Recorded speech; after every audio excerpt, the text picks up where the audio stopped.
That could be a massive financial hit right now. I love how you're like, non-negotiable. It's happening. Yeah, that's what that is. Yeah. Oh my people, what are we doing?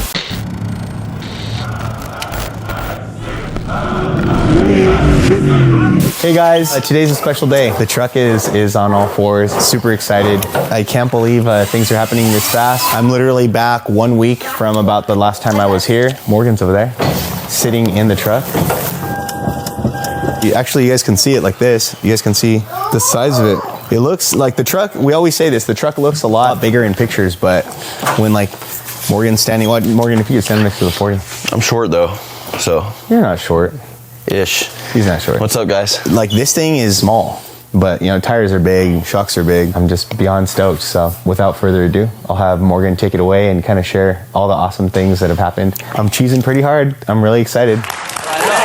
He's so handsome when he cheeses.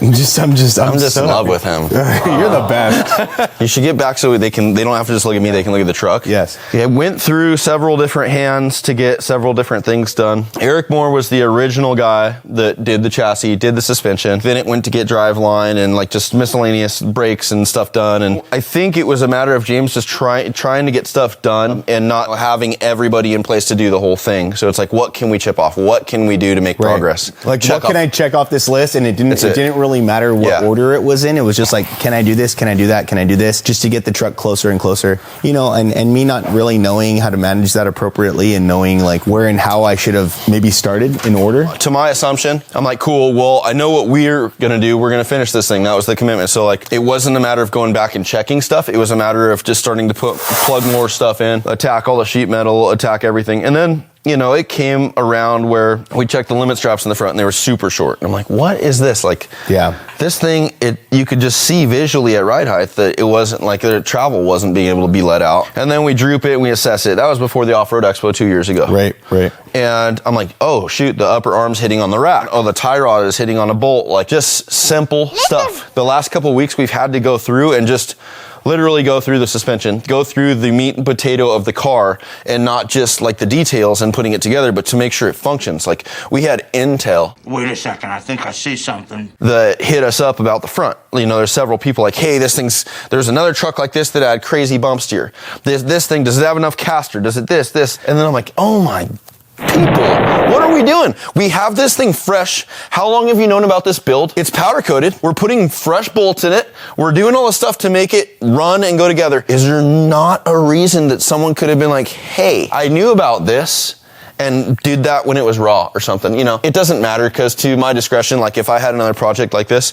I'd tell the guys right off the bat, check all the suspension, check everything, make sure it cycles, make sure all the gnarly, hardy shit works first before even starting to dress it. You know, I contacted Eric Moore and then we talked about it and we're like, okay. And you know, he talks about the previous truck that had a similar kit. He had the whole thing re-engineered, talked about the travel, talked about the bump steer the other kit had, you know, walked me through that. And he's like, don't care about what other people think, blah, blah, blah. And it's not that, but I don't want to send something off when it's 10 years deep. And then we just overlook something that's a critical thing like the suspension. It's been a couple weeks, like same with the driveline, making sure all the travel cycles in the rear, the driveline's happy in the rear, and then the front, you know, making sure all the caster's set, the camber's set, the bump steer is good, like it's not doing wonky stuff, and now it's good. It's 21 inches of travel. It's 11 inches of up travel at ride height. This is the ride height you're going to get. The shock shaft is where it wants to be. It's 14 inches of up travel in the rear at ride height. So now we're here on this level.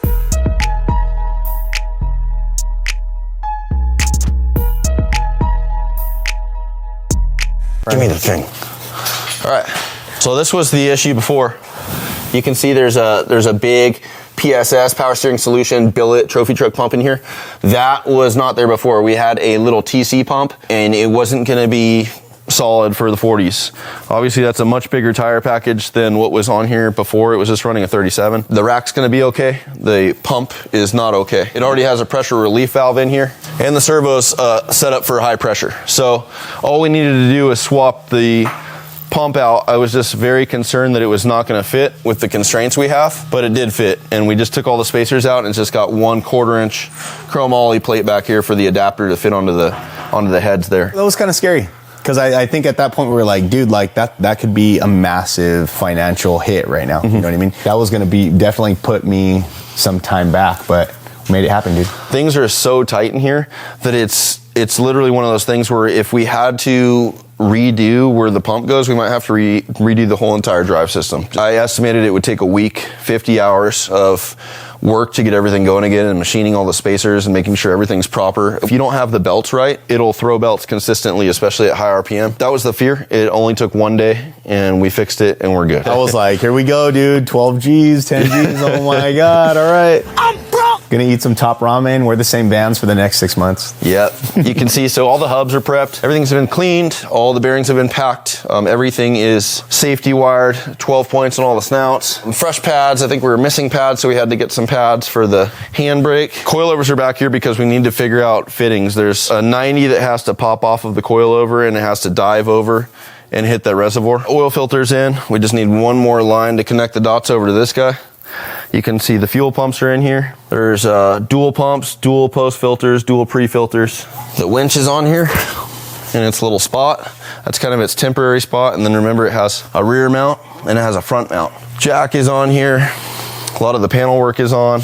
Same with the gas pedal. Engine harness is in. There's just a lot of stuff. Obviously, you can see like the light bar is hanging out. All that stuff requires wiring. These shocks are so massive. Like, I can't imagine a coil over a 3.0, but it works. Oh yeah, and the back window's in too. Yeah, I don't know why that's so cool, but I think a lot of people have war stories about they build out their cars and they build big shock mounts and they package stuff and the back window doesn't go in. And then they're like, oh boy, what do we do here? So that's just factory glass. Awesome, dude.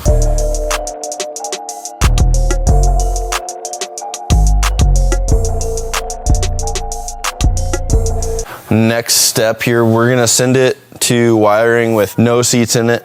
It will need to have the doors on just so all the doors can get wired. I think the access panels will stay off. Display will go in. Touchpad will go in. I think it's pretty just close. Make it as easy as possible for wiring. Yeah, you don't like need to fully dress them up unless it's something that's going to be, you need modification. Same with the windshield. We won't send it with the windshield in. Front bumper probably doesn't need to go on either. And once you put the front bumper on this thing, it makes this thing like crazy. It adds like more dimension to it to the point where it's like hard to work around. So we'll probably just leave it like this. It's really amazing to see it again, like I mentioned earlier at this stage, and it's coming together. It looks a lot more proper when there's tires and suspension on there. When it's just the cab, it's like a pencil. It's crazy to know that these tires are going to be up and down 20-something inches, you know. It's a vibe, dude. I'm stoked, man. Yeah, it looks pretty sinister. Got the K&N air filter right here. Yeah. I've always ran K&N, so. We'll have to put like a pre-filter on that thing. Yeah. You know, a little condom for it, and then you'll be good to go.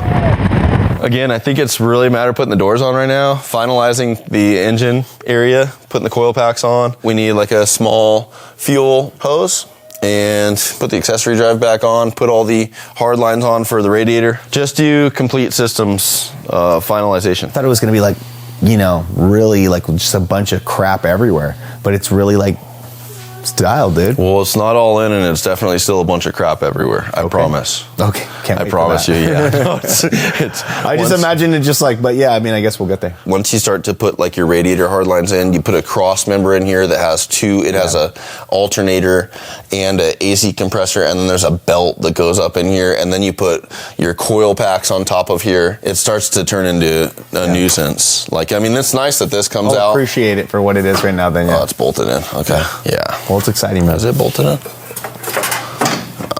Okay, there's still some room in there. Something else to think about is when the bedsides get here. I don't know if you guys remember, but we had Mario come in and he shaped the driver's side bedside right here to match the front, because the rear bedside, it worked, but it didn't work, and there was like a big, huge cutout on the top for the up travel, and it was a flat top. It had like a really gnarly chiseled corner on it, and the front was kind of organic and rounded, so it flowed like it was like, yeah, and the back just, and it wasn't terrible. It's just, I mean, if we've gone this far, like, let's like make it look cool too. Totally. So we'll get those, and then what we'll need to do is like there's standoffs here, like sleeves on the chassis, where we can build in sub-assemblies to hold the fender. We're chilling, so it's not like anything needs to be welded.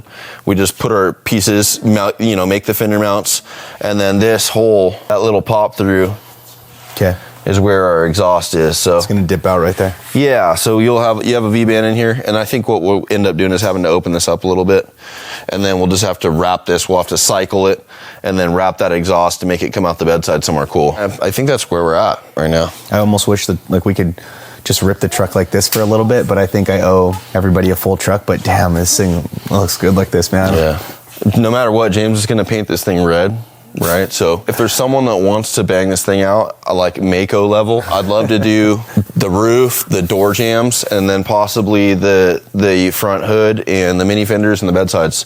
And if it's something where someone you just want to show what you can do and you want to help us out on this thing, that might be an option for free. I love how you're like, non-negotiable. It's happening. Yeah, that's what that is. Yeah. I'm doing it. thank you guys for joining us on this awesome episode. It's coming together. We'll be back soon. A few more things to check off the list. It's going to be ready for wiring very soon. If you guys have seen from what it was from the episode before, they're moving, man. It was probably about 10 days ago. See you in about 10 days. I think we're going to have what we'll have is a wiring update. Oh, yeah. And then we'll probably have a first start and a drive. Like, that's the order. For sure. That's where we're at. Later, dudes. Dudettes.